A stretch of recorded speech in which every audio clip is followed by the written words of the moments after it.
వ్యాధిగ్రస్తులైన ప్రభునందు ఆశించి నీ యాదులు, నీ బాధలు, నీ సమస్య ఇబ్బందుల కొరకు మన ప్రభు అయిన యేసుక్రీస్తు కలవరి శిలువలో కాచిన పరిశుద్ధమైన రక్తము మానవాళి సమస్త బాధ నిమిత్తమును ఆయన మాత్రమే కడగబడివాడు గనక ఆయన కృపను బట్టి నమ్మి విశ్వసించి రక్షింపబడిన వాడు దేవుని రాజ్యంలో స్వతంత్రించుకుని దేవుని వాక్యము సెలవిస్తుంది. అందును బట్టి ప్రతి ఒక్క మనిషి జీవితంలో ఎన్నో మనము పోగొట్టుకున్న వాటి కోసం మనం ప్రయాసపడతాం, కానీ దేవుని రాజ్యానికి మాత్రం మనం ప్రయాసపడము. అందు నిమిత్తం ప్రయాసపడి భారం మోస్తున్న ప్రజలారా, మీరు నా వద్దకు రండి, మీకు నేను విశ్రాంతిని కలగజేస్తానని మన ప్రభు అయిన యేసుక్రీస్తు ప్రేమ స్వరూపి వాళ్ళందరినీ కూడా ఆయన ఆహ్వానిస్తుండు.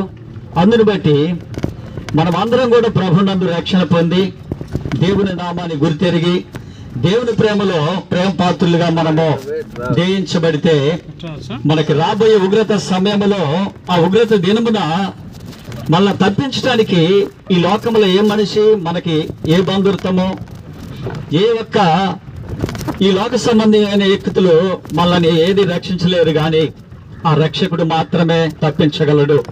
అందును బట్టి స్వార్థమానము, ఆయన శిలువలో కార్చిన రక్తము, శిలువలో చేసిన ప్రయాస భారము మన అందరి మధ్యలో ఉన్నది గనక దేవుని యొక్క జనాంగమా, ఈరోజు మనం ఎంతో ధనులము.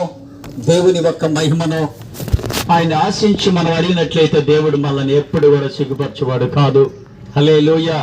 ఆ రీతిగా మనము ఆయన అంటూ ఉన్నాడు, మీరు ఈ సత్యమును ఈ జీవమును కనుగొని మార్గమునకు ఆశించి ఉంటే నేనే సత్యమో జీవమో మార్గమునని వాగ్దానం చేస్తున్న మన ప్రభువు, మన రక్షకుడు, వాగ్దాన పురుడు, ఆశ్చర్యకరుడు.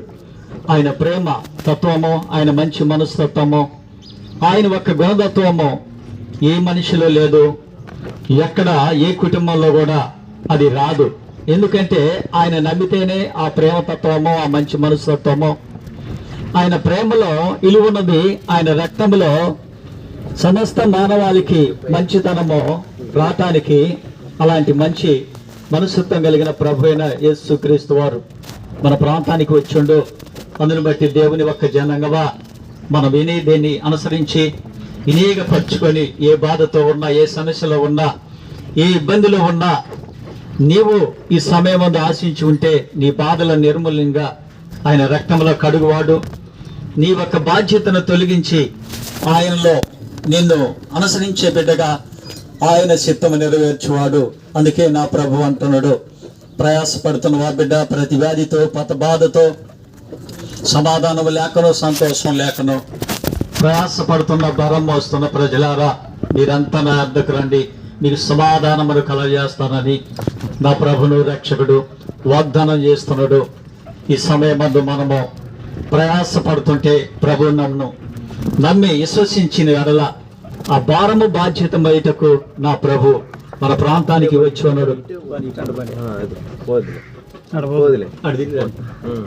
అందును బట్టి ప్రభు నందు మనం అందరం కూడా ఆయన్ని మన గుర్తెరిగి మన ప్రాంతానికి వచ్చి ఉన్నాడు తీర్మానంలో. అమ్మా అయ్యా, నేను ఈ స్థితిలో ధనవంతుడు గనక అనుకున్నట్టుగా నా ఇంటి దగ్గర సహోదరులు 5 ఉన్నారు, నేను వెళ్ళి వాళ్ళకి వర్తమానం తెలియపరుస్తాడు. అందుకు అబ్రాహ్మైన మానవాళ మధ్యలో అబ్రాహ్మైన తండ్రి, ఆయన సమస్త జనులకు తండ్రిగా ఉన్న అబ్రాహ్ము కనుక, అయ్యా ధనవంతుడా, ఇక్కడ వాడు అక్కడికి వెళ్ళడు, అక్కడ వాడు ఇక్కడికి రాడు, నువ్వు వెళ్ళిన మృతులలోంచి వాళ్ళు ఏదో ఒక పిశాచో పేడ అని వాళ్ళు బాధపడవచ్చు, భయపడవచ్చు. అందుకు చాలా మంది నా ఒక్క శిష్యులు ఉన్నారు, వేలి ఎలాంటి ప్రవక్తలు, మోషే ఎలాంటి ప్రవక్తలని వాగ్దానం చేసిన ప్రకారము మనం కూడా దేవుని బిడ్డ దేవుని స్వార్థను మోసుకొని మన ప్రాంతానికి వచ్చి ఉన్నాం గనక విని విశ్వసించినట్లయితే ఆ ధనవంతుడి వలె మనము ఆగాధములో పడిపోకుండా, ఎగేగాలు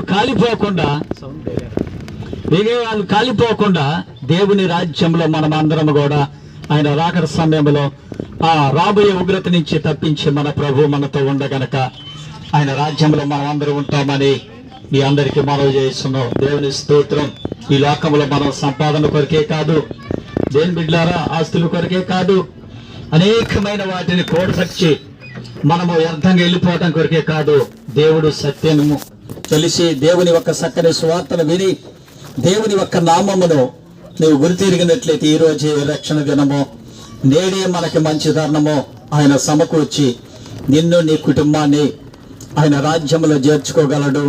ఆయన చిత్తానికి లోపడమని ఈ ఒక సమయమందు మన ప్రాంత ప్రజలకి దేవుని సత్య సువార్త, జీవము కలిగిన వాక్యము మార్గానికి తెలియపరుస్తుంది. దేవుని స్తోత్రము. హల్లెలూయా, హల్లెలూయా.